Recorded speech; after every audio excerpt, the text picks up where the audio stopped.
Découvrons maintenant cet armateur congolais qui compte déjà à son actif 4 grandes inventions. En effet, Mathurin Obukangongo a étudié pendant 20 ans au Canada. Ses œuvres sont un grand bateau de pêche, un hélicoptère, un portail électrique, une mallette de sécurité. C'est le dossier de la semaine qui porte la griffe de Ed Chevridias.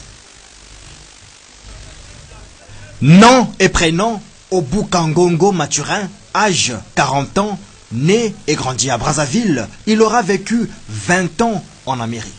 Le sursaut nationaliste lui imposera en 2006 le retour au bercail. C'est un digne fils. Il ne rentrera pas les mains vides. Mais non, n'allez pas chercher dans ses valises des griffes du genre Francesco Smalto ou Weston, comme chez les fils de Bax après un séjour à Paris. Lui, c'est du genre Einstein ou Louis Pasteur à la congolaise. Mathurin a de la matière grise poussée et plus d'une invention dans ses sacoches. Dommage que le gouvernement n'ait pas de regard sur lui. Il frappera donc à la porte de la télévision nationale. J'ai fabriqué le premier bateau congolais, Alpha PN, et j'ai fabriqué aussi un hélicoptère à 2 places, et qui n'est pas encore d'abord finalisé. Et je suis le premier d'ailleurs à monter des systèmes de portail électrique avec télécommande, à Pointe-Noire bien sûr. 2006, il construisait Alpha PN, un chalutier de 6 mètres avec double coque, testé et approuvé performant. Mathurin Obukangongo y a mis 22 millions de francs CFA. Hélas, son bijou saboté par les ennemis du développement national traîne à Pointe-Noire. 2007, il invente le portail électrique. Une année après, il conçoit un hélicoptère 2 places. Il parle de 14 millions de francs CFA déjà dépensés. J'ai pas de subvention, malheureusement. C'est par mes propres moyens, par mes économies et par le soutien aussi certainement d'autres Canadiens, souvent qui m'aident de temps en temps.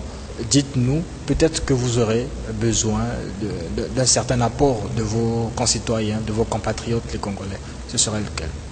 Non, pas peut-être, c'est ce que j'ai toujours souhaité. C'est ce que j'ai toujours souhaité parce que aujourd'hui, je pense ma présence dans la chaîne nationale, ça sera plutôt pour intéresser quelques ministères, en leur disant que je suis un homme qui est prêt à signer un défi, dans le sens où moi, ce qui m'intéresse, c'est la création d'emplois. Par exemple, au niveau de la pêche, je suis prête. Aujourd'hui, je peux monter une structure dont on peut créer soit 3000 emplois. Parce que j'ai fait déjà des preuves, par exemple, en ce qui concerne la fabrication des bateaux. Bon, dans le domaine de l'agriculture, j'ai des inventions que je ne peux pas citer de peur que ça soit volé. Bon, dans le domaine de la santé, j'ai à cœur de monter un laboratoire. Savez-vous, lorsque le pays, par exemple le Congo, achète des appareils à l'étranger, vous savez, ces appareils ne sont pas adaptés par rapport à notre climat. Donc c'est à nous de fabriquer nos appareils par rapport à notre environnement. Sa toute dernière invention en 2009 est une mallette de sécurité. Une espèce de robot qu'il sait lui-même décrire. Un gardien, et dès qu'il voit un voleur, et il appelle son patron. Mais or, sa particularité ici, c'est parce que le gardien peut dormir, mais lui il ne dort pas.